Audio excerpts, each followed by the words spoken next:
وما خلقت الجن والإنس إلا ليعبدون صدق الله العظيم.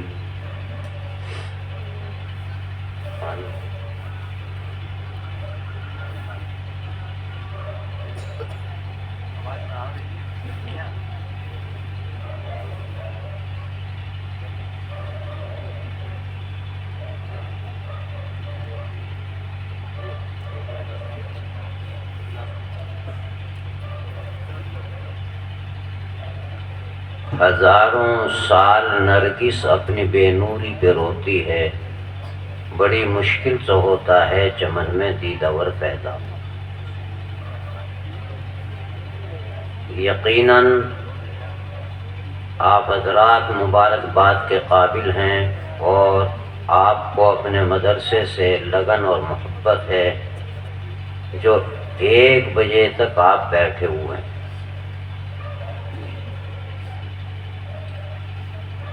سب سے پہلے میں آپ کو یہ بتا دوں آیا قرآن کریم کیا چیز ہے.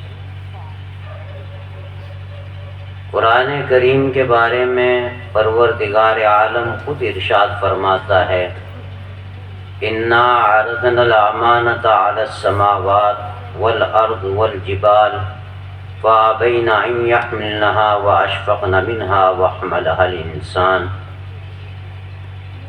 کہ ہم نے اس امانت کو دینا چاہا آسمانوں کو تو آسمان لرز گئے، تھرا گئے اور ڈر گئے، اور اللہ سے یوں معذرت چاہی کہ اے پروردگار عالم آپ کا یہ لمبا چوڑا عرش، اور کیسا عرش، اس کی حیت کو، اس کی شکل کو بیان کیا مفسرین کرام نے کہ عرش کے 4 پائے. کتنے پائے بھائی؟ یقیناً نیند آ رہی ہوگی، نیند تو نہیں آ رہی. کتنے پائے ہیں؟ 4 پائے، اور 1 پائے سے لے کر کے دوسرے پائے تک کی دوری اتنی ہے کہ جو دنیا میں سب سے تیز اڑنے والا جانور ہو، سب سے تیز اڑنے والا جانور وہ 1 پائے سے لے کر کے دوسرے پائے تک پہنچے گا 30,000 سال میں. کتنے سال میں؟ 30,000 سال میں. تو آسمان نے تھرا کر، ڈر کر اللہ سے یوں معذرت چاہی کہ آپ کا یہ لمبا چوڑا عرش، اس کے بوجھ کو میں برداشت کر سکتا ہوں لیکن تیری امانت کے بوجھ کو میں برداشت نہیں کر سکتا. پھر اللہ نے دینا چاہا زمینوں کو تو زمین لرز گئی، تھرا گئی اور ڈر گئی، اور اللہ سے یوں معذرت چاہی کہ اے پروردگار عالم میرے اوپر نالے، ندیاں، نہریں، بڑی بڑی عمارتیں، پہاڑ، آسمان، عرش، ان تمام کے بوجھ کو میں برداشت کر سکتی ہوں لیکن تیری امانت کے بوجھ کو میں برداشت نہیں کر سکتی. اسی طریقے سے اللہ تعالی نے پہاڑوں کو دینا چاہا، پہاڑوں نے معذرت چاہ لی. سب سے اخیر میں اس حضرت انسان کو دیا جاتا ہے تو انسان اس کو بخوشی قبول کرتا ہے تو مارے خوشی کے پروردگار عالم یوں ارشاد فرماتا ہے وَإِنَّا لَهُ لَحَافِظُونَ کہ میں اس کی حفاظت کرنے والا ہوں. تیرے بس کی بات نہیں ہے، تیری حقیقت کو میں جانتا ہوں کہ تیری حقیقت کیا ہے. تو ایک ناپاک قطرے سے پیدا شدہ انسان، اور وہ کیسا قطرہ اگر زمین پر گر جائے تو زمین ناپاک ہو جائے، غرض جس جگہ وہ گر جائے اس جگہ کو ناپاک کر دے، جس چیز پر وہ لگ جائے اس چیز کو ناپاک کر دے. تیری حقیقت یہ ہے، تیرے بس کی بات نہیں ہے. وَإِنَّا لَهُ لَحَافِظُونَ میں اس کی حفاظت کرنے والا ہوں. آپ نے دیکھا ہوگا جب سے قرآن کریم کا نزول ہوا اور آج تک قرآن کریم کے اوپر انگلیاں اٹھتی چلی آئی اور اٹھ رہی ہیں اور قیامت تک اٹھتی رہیں گی. لیکن میرے دوستو اس قرآن کریم کا بال بیکا کرنے والا کوئی نہیں، اور حدیث قدسی ہے کہ جس کے دامن کلام اللہ سے وابستہ ہوگی اس کا بال بیکا کرنے والا بھی کوئی نہیں۔ آج جو ہم پوری دنیا کے اندر ذلت و رسوائی کا منہ دیکھ رہے ہیں، واحد صرف ایک وجہ ہے کہ ہم نے قرآن کریم سے اپنے دامنوں کو وابستہ نہیں کیا۔ قرآن کریم کی حلاوت ہمارے دلوں کے اندر نہیں ہے، اور یہ کہیے کہ قرآن کریم کو پس پشت ڈال دیا، نبی کی سنتوں کو پامال کیا، تو ہم پوری دنیا کے اندر ذلیل و رسوا ہوئے۔ ہم محفوظ نہیں، نہ جان محفوظ، نہ عزت و آبرو محفوظ، کوئی چیز ہماری محفوظ نہیں ہے۔ وجہ اس کی صرف یہی ہے کہ ہمارے دامن کلام اللہ سے وابستہ نہیں، یا ہے؟ ارے اس مجمع میں کوئی آدمی ایسا ہے جو یہ کہہ دے کہ قرآن کریم کی ان آیتوں کے اوپر یا ایک آیت کے اوپر ہم عمل پیرا ہیں؟ ہے کوئی؟ نہیں۔ جب ہمارا حال یہ ہے تو ہم تباہ اور برباد ہوں گے، ہمارے گھر محفوظ نہیں رہیں گے، وہ تباہی اور بربادی دیکھیں گے۔ جو آج ہمارے گھر تباہ ہو رہے ہیں، برباد ہو رہے ہیں، ذلیل و رسوا ہو رہے ہیں، اس کی وجہ یہی ہے کہ ہم قرآن کریم کو بالائے طاق رکھ کر اپنی زندگی گزار رہے ہیں۔ کوئی گھر ایسا نہیں جس گھر کے اندر لڑائیاں نہ ہوں۔ ہے کوئی گھر ایسا؟ نہیں، گھر گھر لڑائیاں، باپ کو بیٹوں سے شکایت، اولاد کو باپ سے شکایت، بیٹی کو ماں سے شکایت، ماں کو بیٹی سے شکایت، شوہر کو بیوی سے شکایت، اور بیوی کو شوہر سے شکایت۔ ہے یہ؟ ارے ہے یا نہیں ہے؟ ایسا ہی ہے۔ وجہ یہی ہے کہ ہم نے کلام اللہ کو پس پس ڈالا اور کلام اللہ پر عمل پیرا نہ رہے، رسول اللہ کی سنتوں کو پامال کیا۔ جب پامال ہوں گی، سنتیں پامال ہوں گی، نبی کی سیرت ہماری زندگیوں میں نہیں ہوں گی۔ قرآن کریم جو انقلابی کتاب ہے، جس نے ہمیشہ انسانی زندگیوں کے اندر انقلاب پیدا کیا ہے، جب سے قرآن کریم کا نزول ہوا، جب سے یہ کام اپنا انجام دے رہا ہے۔ ہم نے قرآن کریم کو سمجھا نہیں کہ قرآن کریم کیوں نازل ہوا، کس لیے ہوا۔ ہم ایک جگہ گئے، وہاں ہمارے ساتھ ایک قاری صاحب تھے، انہوں نے کہا کہ قرآن کریم پڑھ کر سناؤ، تو انہوں نے قرآن کریم بہترین انداز میں پڑھ کے سنایا۔ انہوں نے یہ کہا کہ جو تم نے پڑھا ہے اس کو آیا سمجھا بھی ہے یا نہیں؟ انہوں نے منع کیا۔ تو جب ہم قرآن کریم کو سمجھیں گے نہیں، اس کے تقاضوں کو نہیں جانیں گے، تو یقیناً ہماری اولادوں کو ہم سے شکایت ہوگی، اور ہمیں اولادوں سے شکایت ہوگی یا نہیں ہوگی؟ بہت سارے والدین یہ شکایت کرتے ہیں کہ ہماری اولاد ہمارا کہا نہیں مان رہی۔ کرتے ہیں یا نہیں کرتے؟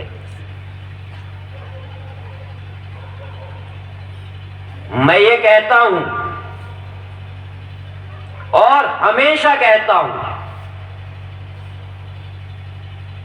کہ بچہ پیدا ہونے سے نہیں، نطفہ ٹھہرنے سے اور قبر میں جانے تک سنتوں کا لحاظ نہیں رکھا جاتا۔ یا رکھا جاتا ہے؟ نہیں رکھا جاتا۔ یہاں میری مائیں اور بہنیں بھی ہوں گی، نوجوان طبقہ بھی ہے، بزرگ حضرات بھی ہیں۔ پہلے تو جس وقت رشتہ ہوتا ہے تو اس وقت معیار مال کو بنایا جاتا ہے، پہلے مال کو معیار نہیں بنایا جاتا تھا۔ پہلے یہ دیکھا جاتا تھا کہ اس کی ماں کہاں کی تھی، دادی کہاں کی تھی، نانی کہاں کی تھی، یہ معیار ہوتا تھا۔ اور آج مال معیار ہے یا نہیں ہے؟ اس مرحلے کو اس انداز سے طے کیا، بہت مختصر کر کے بتا رہا ہوں۔ پھر جہاں لڑکی کا رشتہ ہو رہا ہے اور جس گھر میں جانے والی ہے، اس گھر کے ایک کمرے کو سجایا جاتا ہے۔ کہیں سے؟ لائٹوں سے۔ ہمارے زمانے میں تو یہ چیزیں نہیں تھی، آج سجایا جا رہا ہے۔ کیوں سجایا جا رہا؟ کبھی ذہن دوڑایا اس کے اوپر؟ ان کمکموں کے بیچ میں سہاگ رات منائی جاتی ہے، یہ کہیے کہ ستروں کی نمائش ہوتی ہے۔ ایک نے تو مجھے ایسی بات بتائی میں یہاں کہہ بھی نہیں سکتا۔ اس دوسری طرف دیکھیے جو آپ کی لاڈلی بیوی ہیں حضرت عائشہ صدیقہ رضی اللہ تعالی عنہا، یہ فرماتی ہیں کہ کبھی میں نے نبی کا سطر اور نبی نے کبھی میرا سطر نہیں دیکھا، جبکہ ایک برتن میں نہائے بھی ہیں۔ اور ہمارے یہاں سطروں کی نمائش ہو رہی، ایسے کمکمے لگائے جا رہے ہیں، سہاگ رات اس کمرے میں منائی جاتی ہے۔ اس رات میں ٹھہرنے والا نطفہ، ایمانداری سے یہ بتاؤ، وہ باحیا پیدا ہوگا یا بے حیا پیدا ہوگا؟ کیسا پیدا ہوگا؟ ارے بے حیا ہوگا۔ اور اس کے بعد کا مرحلہ، بعد کا مرحلہ یہ ہے کہ جب نطفہ ٹھہرا تو ایک فیشن بن گیا، گاؤں تک آ گیا کہ اس ماں اور بہن کا جس کے نطفہ ٹھہرا الٹرا ساؤنڈ کرانے جا رہے ہیں۔ کرا رہے یا نہیں کرا رہے؟ بہت کم وہ گھرانے ہیں جہاں یہ کام انجام نہیں دیا جا رہا ہے۔ اور الٹرا ساؤنڈ کون کرتا ہے؟ بہت کم لیڈیز کرتی ہیں، ورنہ مرد کرتے ہیں۔ اس کے بعد کا مرحلہ، بہت کم بچے گھروں میں ہو رہے ہیں، یہ فیشن بن گیا، اسپتال میں بچے پیدا ہو رہے ہیں۔ اور اگر کوئی گھر کی کوشش بھی کرتا ہے تو ڈاکٹر ڈراتا ہے کہ صاحب اس کے تو گلا پہ لپٹا ہوا کچھ ہوتا ہے، نہیں ایسا ہو رہا ہے یا نہیں؟ وہ زبردستی آپریشن کر رہے ہیں، اور آپریشن کون کر رہے ہیں؟ عورتیں نہیں کر رہی، مرد کر رہے ہیں۔ جس عورت کی آواز بھی پردہ ہے، غیر محرم، اس کا آپریشن کر رہے ہیں یا نہیں؟ مائیں اور بہنوں کے بارے میں پتہ کیا فرمایا قرآن کریم نے؟ یا نساء النبی لستن کاحد من النساء ان اتقیتن فلا تخضعن بالقول فیطمع الذی فی قلبہ مرض وقلن قولا معروفا۔ یہ خطاب ہے نبی کی بیویوں کو، اور یوں فرمایا کہ اگر تمہیں بولنے کی نوبت آ جائے تو بالکل ایسا بولو جو روکھا سوکھا۔ کیوں؟ فَيَطْمَعَ الَّذِي فِي قَلْبِهِ مَرَضٌ وَقُلْنَ قَوْلًا مَّعْرُوفًا، ان کے دل میں کوئی مرض پیدا نہ ہو جائے۔ اور آج کسی بھی دروازے پہ جاؤ، مرد اندر پڑا ہوا ہوتا ہے، دروازے پہ دو شیزہ آ کر کے کہتی ہے وہ تو ہے نہیں، ہوتا ہے نہیں، بڑی مسکرا کے کہتی ہے۔ اگر آدمی کو 1 منٹ ٹھہرنا ہے تو وہ کیک منٹ ٹھہرتا ہے وہاں؟ ارے کیک منٹ ٹھہرتا ہے؟ تو جس عورت کی آواز بھی پردہ، اگر میں آپ کی عورت کو دیکھنے لگوں یا مولوی صاحب دیکھنے لگیں تو مولوی صاحب کا حال کیا کرو گے؟ کیا کرو گے؟ شکل پہچانی جائے گی؟ ارے پہچانی جائے گی؟ نہیں پہچانی دے سکتے۔ کیوں؟ کہ مولوی صاحب نے غلط کام کیا، غیر محرم پر نگاہ ڈالی، اور ہماری حیا کہاں چلی گئی؟ جو غیر محرم کے سامنے اپنی چہیتی بیوی کو سپرد کر کے آ جاتے ہیں، آتے نہیں۔ میں نے خود اپنی آنکھوں سے دیکھا،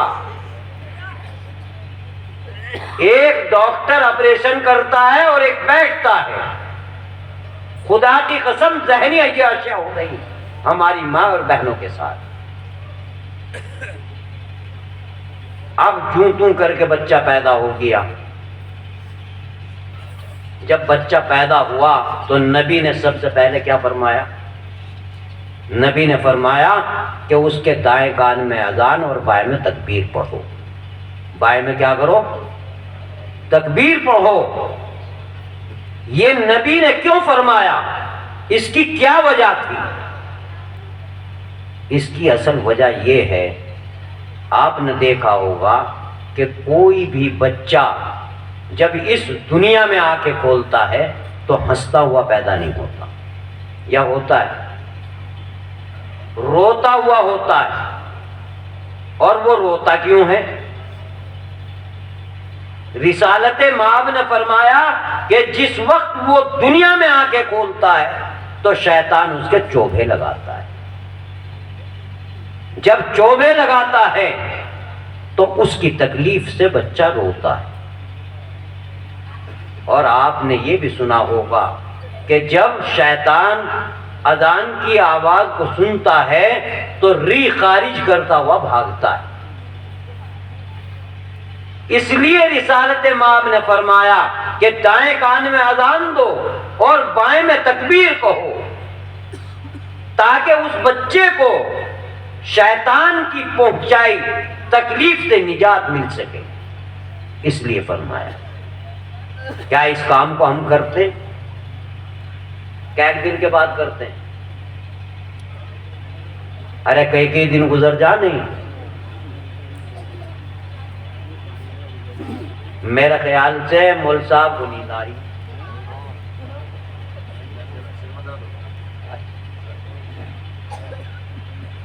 تو بہرحال بھائی آپ کو تو نہیں نیند آ رہی، نہیں تو دعا کروا دوں۔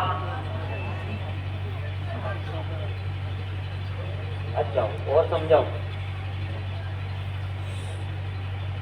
چونکہ آپ یہ بھی جھوٹے نہ ہونے چاہیے ان کو مول صاحب آگے دعائی ہوگی، تم سے بھی پوچھ لوں۔ تو بہرحال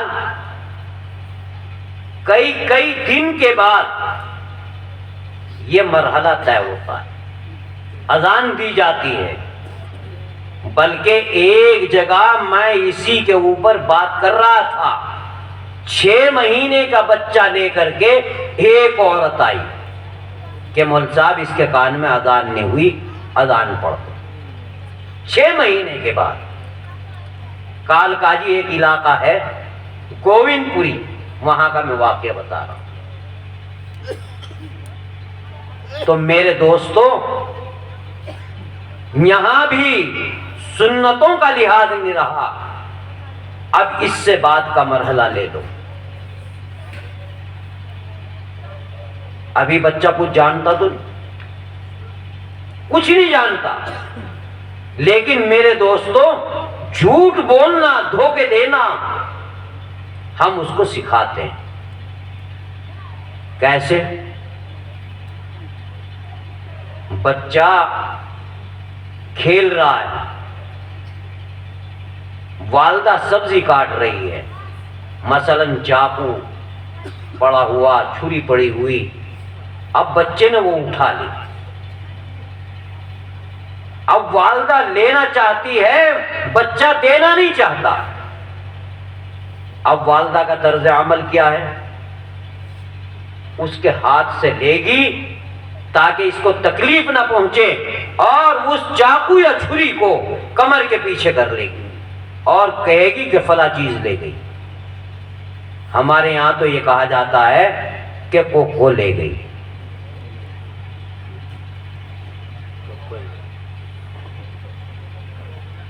یہاں کوا بولتے ہیں۔ تو بہرحال ایمانداری سے بتاؤ، چیز ہاتھ میں ہی ہوتی ہے، دھوکہ دینا سکھا رہی، جھوٹ بولنا سکھا رہی، اب بڑے ہو کر کے وہ جھوٹ بھی بولے گا، دھوکہ بھی دے گا، سٹے باز بھی ہوگا، زنا خور بھی ہوگا، سب کچھ ہوگا۔ اب اس سے بعد کا مرحلہ لے لو۔ ابھی بچہ بولنا نہیں سیکھتا، ابھی پتہ نہیں وہ ہندی بول رہا، انگلش بول رہا، اردو بول رہا، ابھی کچھ نہیں۔ جب تک وہ باپ کی گود میں آ کر کے ایک دو گالی نہ دے لے، جب تک پتہ نہیں چلتا کہ ہاں اردو بولنا سیکھ لیا ہے یا نہیں ایسا۔ ورنہ ہم گالی دلوا دیں، اگر وہ خود نہ دے تو ہم دلوا دیں۔ وہ کیا ہے؟ پاپا کھانے والا کون سے والا ہو؟ نہ ابو نہ ابا جی، پاپا۔ اور بہن کو کہلوا جا رہا اپی، میں نے آج ہی سنا ایمانداری سے۔ میں اس سے پوچھنے لگا بچے سے، میں کہا بھائی اپی کیا ہوئی؟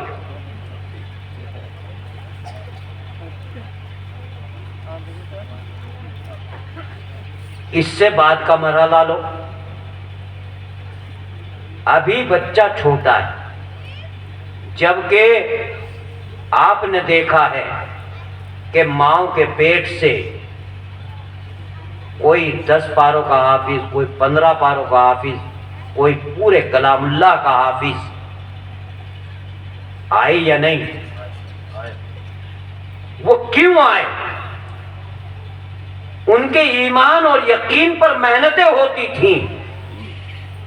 مجھے ایک واقعہ یاد آ رہا، خواجہ اجمیری رحمت اللہ علیہ، یہ سنجر کے رہنے والے،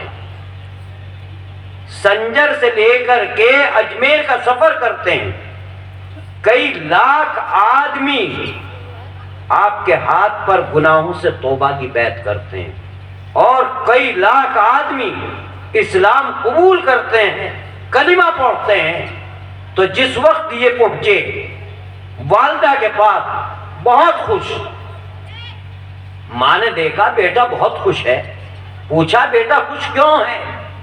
کہنے لگا ماں خوش ہونے کی تو بات ہی ہے، آج اتنے لاکھ آدمیوں نے گناہوں سے توبہ کی بیعت کی اور اتنے آدمیوں نے کلمہ پڑھا، تو یہ خوش ہونے کی بات نہیں۔ والدہ نے کہا بیٹا یہ کمال تیرا نہیں ہے، یہ کمال میرا ہے، میں نے کبھی ناپاکی کی حالت میں تجھے دودھ نہیں پلایا۔ حضرت بختیار کاکی رحمت اللہ علیہ چھوٹے سے بچے ہیں، جس وقت پہلے دن مکتب پڑھنے گئے تو کوئی بھی بچہ ہو، اسکول جائے، مدرسہ جائے، مکتب جائے، وہ جب گھر میں آتا ہے تو سب سے پہلے روٹی مانگتا ہے نہیں؟ تو یہ پہلے دن جس وقت پڑھنے گئے، گھر میں آئے، والدہ سے روٹی مانگی تو والدہ نے یوں کہا کہ بیٹا روٹی دینے والی میں نہیں ہوں، روٹی دینے والی ذات اللہ کی ہے۔ بختیار کاکی رحمت اللہ علیہ کے آنے سے پہلے والدہ نے روٹی بنا کر کے طاق میں رکھ رکھی تھی، اور جب یہ کہا تو پیاری سی زبان سے یہ کہا کہ اماں اللہ سے کیسے مانگا جاتا ہے؟ تو والدہ نے وضو کرایا اور مصلی پہ بٹھا دیا اور ہاتھ پھیلوائے۔ اس وقت کی منظر کشی دیکھیے، کتنے پیارے پیارے ہاتھ پھیلے ہوں گے۔ پیاری پیاری زبان سے کہا کہ اے اللہ مجھے بھوک لگ رہی ہے، مجھے روٹی دے دے۔ جب کافی دیر ہو گئی اور دعا مانگ لی، بیٹے نے کہا اماں سے کہ روٹی آئی تو ہے نہیں، کہ بیٹا روٹی تلاش کر۔ اب بیٹے نے روٹی تلاش کرنی شروع کی تو طاق میں رکھی ہوئی روٹی مل گئی، کیونکہ والدہ نے بنا کے رکھ رکھی۔ یہ عمل متواتر 1 سال تک والدہ نے کیا، روٹی بنا کے رکھ دیتی۔ حضرت بختیار کاکی رحمت اللہ علیہ پڑھ کے آتے اور وضو کر کے مصلی پہ بیٹھ جاتے، دعا کرتے، اس کے بعد روٹی تلاش کرتے، روٹی مل جاتی۔ جب 1 سال ہو گیا، بہرحال وہ کہیں عورتوں میں بیٹھنے کے لیے چلی گئی۔ حضرت بختیار کاکی رحمت اللہ علیہ کی والدہ جو تھی وہ عورتوں میں بیٹھ کے چلی گئی، اور یہ آپ کو پتا ہے اچھی طریقے سے کہ جب عورتیں ایک جگہ بیٹھ جاتی ہیں انہیں وقت کا پتہ نہیں رہتا، یا رہتا ہے؟ انہیں پتہ ہی نہیں رہتا۔ میں تو یہاں تک کہتا ہوں جنازہ پڑا ہوا، اگر وہاں عورتیں جمع ہو گئیں تو وہاں بھی چپ نہیں رہے گی، کہے گی واری یہ سوٹ کہاں سے لائی تھی، یہ چوڑی کہاں سے لائی تھی، ارے ہوتا ہے نہیں ایسا، یہ کنگن کہاں سے لائی تھی، کون سے سنار کو بنوائے تھے۔ جنازے میں بھی یہ باتیں ہوتی ہیں۔ تو بہرحال حضرت بختیار کاکی رحمت اللہ علیہ کی والدہ بھی ایسی، انہیں بھی وقت کا پتہ نہیں رہا۔ ادھر وہ گھر میں آئے اور گھر کو خالی دیکھا۔ حضرت بختیار کاکی رحمت اللہ علیہ نے اسی طریقے سے وضو کیا اور مصلی پہ بیٹھ گئے اور دعا کی کہ اے اللہ مجھے روٹی دے دے، مجھے بھوک لگ رہی ہے۔ حضرت بختیار کاکی رحمت اللہ علیہ کے لیے بہترین کھانا لایا گیا، اور وہ بہترین کھانا کھا کر کے سو گئے۔ ادھر ماں کے دل کے اندر علقہ پیدا ہوا کہ آج میری 1 سال کی محنت رائے گا چلی جائے۔ وہیں سے ننگے پیر دوڑ پڑی، آگے جو دیکھا بیٹا سو رہا ہے، سب سے پہلا کام یہ کیا، روٹی بنائی اور طاق میں رکھ دی، بہت پیارے انداز سے۔ اب والدہ اٹھا رہی ہیں حضرت بختیار کاکی کو، کبھی اس گال پہ مارتی ہیں، کبھی اس گال پہ مارتی ہیں۔ حضرت بختیار کاکی نے آنکھ کھولی تو والدہ نے کہا کہ بیٹا آج بھوک لگ رہی ہوگی۔ تو بیٹے نے پتا کیا جواب دی، سنہرے الفاظوں میں لکھنے کے قابل، کہ ماں مجھے بھوک کیوں لگتی، مجھے تو بہترین کھانا دیا۔ کہ کھانا کس نے دیا؟ کہ جو ذات مجھے روزانہ دیتی تھی اسی ذات نے مجھے آج بھی دیا۔ تو اس طریقے سے ان کے ایمان اور یقین پہ محنتیں ہوتی تھیں، تب وہ بنے خواجہ اجمیری، حضرت نظام الدین صابر کریلی، حضرت بختیار کاکی، تبھی تو بنے.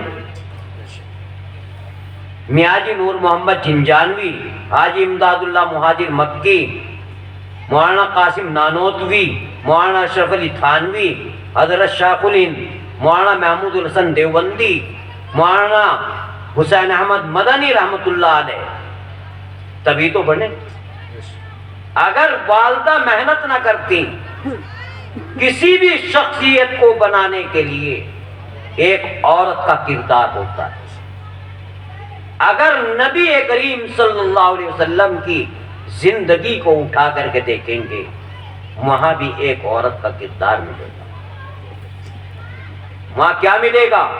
یاد کرو اس وقت کو جب نبی آخر الزماں تاجدار مدینہ جناب محمد رسول اللہ صلی اللہ علیہ وسلم پر پہلی وحی نازل ہوئی. جب پہلی وحی نازل ہوئی تو آپ غار ہیرا سے نکل کر کے گھبرائے ہوئے گھر پہنچے. جب گھر پہنچے تو آپ کی زبان مبارک پر تھا زملونی زملونی، مجھے چادر اٹھا دو. بلکہ یہاں تک لکھا کہ آپ نے یہ جملے فرمائے کہ آج مجھے خطرہ ہے میری جان تلف نہ ہو جائے. حضرت خدیجۃ الکبریٰ جو آپ کی سب سے پہلی بیوی ہے آپ کو تسلی اور تشفی دے رہی ہے کہ آپ کو اللہ ضائع نہیں کرے گا. آپ تو غریبوں کے مددگار ہیں، آپ بے سہاروں کے سہارا ہیں، آپ کو ضائع نہیں کرنے کا. تو وہاں بھی ایک عورت کا کردار. تو بتانے کا مقصد یہ ہے کہ بچے کی تربیت کے اندر سب سے بڑا کردار ایک عورت کا کردار ہوتا ہے. اور آج ہماری مائیں اور بہنوں کا کردار کیا ہے دیکھ لو. فرمایا جب بچہ 7 سال کا ہو جائے تو اس کو اپنے ساتھ مسجد میں لانا شروع کرو. یہ کس کا حکم ہے؟ رسالت مآب کا. اور اگر 7 سال کے بچے مسجد میں آ جاتے ہیں تو جتنے ہمارے بزرگ حضرات ہیں، بزرگ حضرات، ان کے پیٹ میں میٹھا میٹھا درد شروع ہو جاتا ہوتا ہے نہیں کہ یہ ہماری بھی نماز خراب کر دیں گے.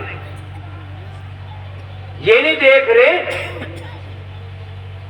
جس کے ہم امتی ہیں، سرکار دو جہاں ہیں، امام الانبیاء ہیں، جناب محمد رسول اللہ صلی اللہ علیہ وسلم نماز پڑھ رہے ہیں اور آپ کی کمر کے اوپر حضرت حسن اور حضرت حسین کے.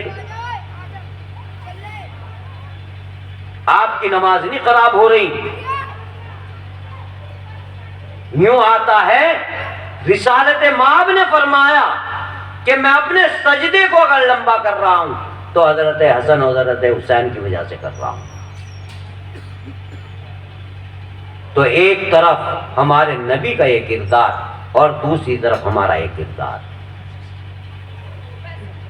اس سے اوپر چلو. اس کے بعد بچے کو سب سے پہلا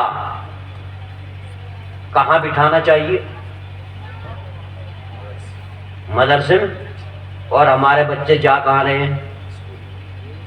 اسکول میں. انہیں کچھ پتہ ہی نہیں اسلام کے بارے میں.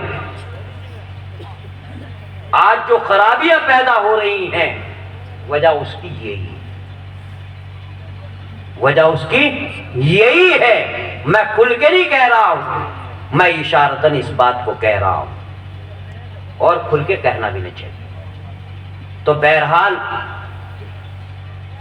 تعلیم و تربیت اگر ڈھنگ سے نہیں ہوئی تو یقیناً ماں باپ کو اولاد سے شکایت ہوگی.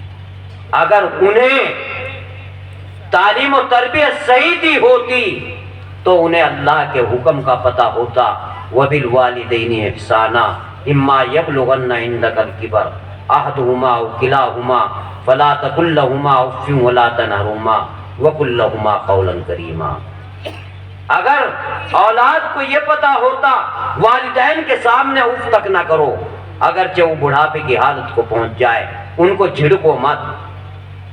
اگر اس حکم کا پتا ہوتا کہ اللہ نے یہ فرمایا تو کسی بھی اولاد سے والدین کو شکایت نہ ہوتی، اور اگر اولاد کے حقوق کا ماں باپ کو پتا ہوتا تو اولاد کو بھی شکایت نہ ہوتی۔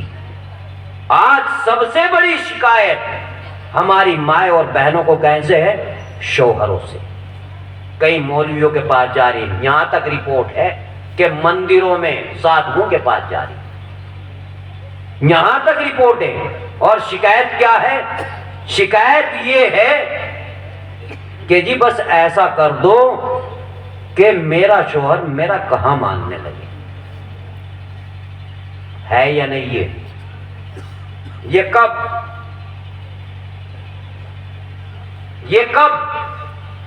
ان کے پاس ان کی تعلیم و تربیت ڈھنگ سے نہیں ہوئی تو نہیں؟ کہاں ہو رہی؟ اسکولوں میں۔ اور جب اسکولوں میں ہو رہی، نہ کام کرنا آتا، نہ کچھ آتا، نہ روٹی بنانی آتی، چونکہ جب 9 بجے وہ اسکول میں جا رہی ہے اور 3-4 بجے وہ اسکول سے واپس آ رہی، پھر ٹیوشن کا کام کر رہی، تو ایمانداری سے بتاؤ گھر کا کام کاج کون کرے گا؟ کام کرنا نہیں آتا، پھر رشتے کے لیے تلاش کرتے پھر رہے چھوٹی فیملی۔ ملک صاحب چھوٹی فیملی بتانا ہے یا نہیں؟ یہ بھی ایک بگاڑ۔ تو میرے بھائیوں، ٹائم بھی زیادہ ہو گیا یا نہیں؟ اگر کامیابی اور کامرانی چاہتے ہو تو اپنے مقصد کو پہچانو۔ میں نے یہ آیت اس لیے پڑھی تھی، جس وقت میں آیا تو مول صاحب فرما رہے تھے وَمَا خَلَقْتُ الْجِنَّ وَالْإِنسَ إِلَّا لِيَعْبُدُونِ۔ اس کا ترجمہ کر کے میں اپنی بات کو ختم کر رہا ہوں۔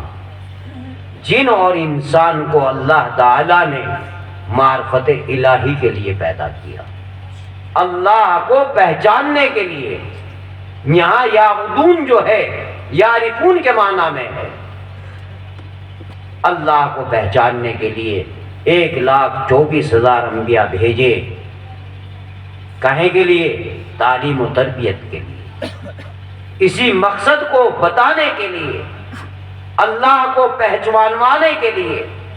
سب سے اخیر میں جناب محمد رسول اللہ صلی اللہ علیہ وسلم کو بھیجا، اور تمام تکلیفیں جو رسول اللہ صلی اللہ علیہ وسلم نے اٹھائی ہیں، اور ایسی ایسی تکلیفیں کہ آپ کی تکلیف کو دیکھ کر کے فرشتے بھی رونے لگے، ایسی ایسی تکلیفیں اٹھائیں صرف اسی لیے کہ لوگ اللہ کو پہچان لیں۔ جب اللہ کو پہچانیں گے تبھی تو اللہ کی باتوں کو مانیں گے یا نہیں؟ اور پھر جب ہم اللہ کی باتوں کو مانیں گے تو قرآن ببانگ دوہل کہہ رہا وَأَنْتُمُ الْأَعْلَوْنَ إِن كُنتُم مُؤْمِنِينَ، تم ہی لوگ سربلند رہو گے اگر پکے سچے مومن رہو گے۔ تمہارا بال بیکا نہ مودی کر سکتا، نہ یوگی کر سکتا، کوئی نہیں کر سکتا۔ اگر تم پکے سچے مومن بن جاؤ تم ہی سربلند رہو گے، قرآن کبھی جھوٹا نہیں ہو سکتا۔ تو میرے دوستوں، اللہ تعالی دوگلے آدمیوں کو پسند نہیں کرتا، یا کرتا ہے؟ اللہ نے قرآن میں فرمایا فَمَنْ شَاءَ فَلْيُؤْمِنْ وَمَنْ شَاءَ فَلْيَكْفُرْ، چاہے ایمان کے دائرے میں داخل رہے چاہے کفر کر، دوگلوں کی ضرورت نہیں۔ شاعر ان الفاظوں میں کہتا ہے کہ تو رنگی چھوڑ، یک رنگ ہو جا، یا سراسر موم ہو یا سراسر سنگ ہو جا، اپنے من میں ڈوب کر پا جا سراغ زندگی، میرا نہیں بنتا نہ بن اپنا تو بن۔ وآخر الدعوانا الحمدللہ رب العالمین۔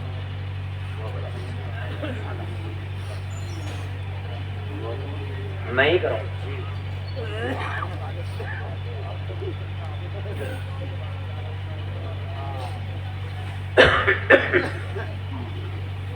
اللهم صل على محمد وعلى آل محمد كما صليت على إبراهيم وعلى آل إبراهيم إنك حميد مجيد. اللهم بارك على محمد وعلى آل محمد كما باركت على إبراهيم وعلى آل إبراهيم إنك حميد مجيد. الحمد لله رب العالمين الرحمن الرحيم مالك يوم الدين. إياك نعبد وإياك نستعين. اهدنا الصراط المستقيم صراط الذين أنعمت عليهم غير المغضوب عليهم ولا الضالين غير المغضوب عليهم ولا الضالين. ربنا ظلمنا أنفسنا وإن لم تغفر لنا وترحمنا لنكونن من الخاسرين. ربنا واتنا ما وعدتنا على رسلك ولا تخزنا يوم القيامة إنك لا تخلف الميعاد. ربنا وهب لنا من لدنك رحمة إنك أنت الوهاب. ربنا إنك جامع الناس ليوم لا ريب فيه إن الله لا يخلف الميعاد. لا يكلف الله نفسا إلا وسعها لها ما كسبت وعليها ما اكتسبت. ربنا لا تؤاخذنا إن نسينا واخطأنا. ربنا ولا تحمل علينا إصرا كما حملته على الذين من قبلنا. ربنا ولا تحملنا ما لا طاقة لنا به. واعف عنا واغفر لنا وارحمنا أنت مولانا فانصرنا على القوم الكافرين. ربنا آتنا في الدنيا حسنة وفي الآخرة حسنة وقنا عذاب النار وقنا عذاب القبر وقنا عذاب الحشر وقنا عذاب الدين وقنا عذاب المرض وقنا عذاب القرص. اے الہ العالمین، اے اکرم الاکرمین، ہمارے تمام گناہوں کو معاف فرما. اے اللہ، ہم سر سے پاؤں تک گناہوں میں ڈوبے ہوئے ہیں. اے اللہ، سراپا گنہگار ہیں. اے اللہ، بدکار ہیں. اے اللہ، رات کے اندھیروں میں دن کے اجالوں میں گناہ کرتے رہتے ہیں. اے اللہ، اقراری مجرم ہیں. اے اللہ، گندے ضرور ہیں. اے اللہ، بندے تیرے ہی ہیں. اے اللہ، تو ہمیں معاف فرما. اے اللہ، تو ہمیں معاف فرما. اے اللہ، ہمارے صغائر اور کبائر کو معاف فرما. اے اللہ، اس مدرسے کو دین دوگنی رات چوگنی ترقی نصیب فرما. اے اللہ، جتنے لوگ اس کا تعاون کرنے والے ہیں، اے اللہ، ان کی اعانت کو قبول فرما. اے اللہ، ان کے دینے لینے کو قبول فرما. اے اللہ، اس میں کام کرنے والوں کے دلوں کے اندر خلوص للہیت پیدا فرما. اے اللہ، خلوص للہیت پیدا فرما. اے اللہ، یہ جو بچے جنہوں نے حفظ کیا ہے، پروردگار عالم ان کو حافظ باعمل بنا، عالم باعمل بنا. اے اللہ، جنہوں نے ان کے اوپر محنتیں کی ہیں، اے اللہ، ان کی محنتوں کو قبول فرما. اے اللہ، ان کی محنتوں کو قبول فرما. اے اللہ، ان بچوں کے بھی متعلقین اس دنیا سے رخصت ہو گئے. اے اللہ، جتنا مجمع بیٹھا ہے، اے اللہ، بشمول میرے، ہم سب کے متعلقین جو اس دنیا سے رخصت ہو گئے، ان کلام اللہ کی برکت سے اے اللہ ان کی مغفرت فرما. اے اللہ، ان کی مغفرت فرما. اے اللہ، اگر مغفرت ہو گئی ہو تو ان کے درجات کو بلند فرما. اعلیٰ علیین میں جگہ نصیب فرما. حوض کوثر نصیب فرما. اے اللہ، یہ جو اتنی دیر تک مجمع بیٹھا ہے، اے اللہ، سب کے دلوں کا بھید تو جاننے والا ہے. اے اللہ، تجھے ذرے ذرے کا علم ہے. پروردگار عالم سب کی جائز تمناؤں کو پورا فرما. اے اللہ، جائز مرادوں کو پورا فرما. اے اللہ، اس مدرسے کا فیض عام فرما. اے اللہ فیض عام فرما، اے اللہ گھر گھر دینی ماحول پیدا فرما، دینی فضا قائم فرما، اے اللہ جان کی مال کی آبرو کی حفاظت فرما، اے اللہ مساجد کی معابد کی خانقاہوں کی اے اللہ حفاظت فرما، اے اللہ حفاظت فرما، اے اللہ رحم کا، کرم کا، سکون کا، عافیت کا معاملہ فرما، اے اللہ پورے امت مسلمہ کی مغفرت فرما، اے اللہ جب تک زندہ رہیں اسلام پر قائم و دائم فرما، اے اللہ جب موت آئے تو خاتمہ بالخیر فرما، اے اللہ خاتمہ بالخیر فرما، اے اللہ جتنی بھی دعائیں نبی کریم صلی اللہ علیہ وسلم نے مانگی ہیں ان تمام کے اندر ہمارا حصہ فرما، اے اللہ اس مجمع کے اندر وہ لوگ بھی ہیں جن سے تو شرماتا ہے، اے اللہ وہ لوگ بھی ہیں جن کی عبادت سے تو خوش ہوتا ہے، اے اللہ وہ بچے بھی ہیں جو غیر مکلف ہیں جنہوں نے گناہ نہیں کیے، اور سب سے بڑی بات، سب سے بڑا واسطہ اے اللہ تیرے محبوب کا واسطہ ہماری اس مختصر سی دعا کو اے اللہ قبول فرما، اے اللہ قبول فرما، اے اللہ محض اپنے فضل و کرم سے ہی اے اللہ اس مختصر سی دعا کو قبول فرما۔ اب اپنی دعا کو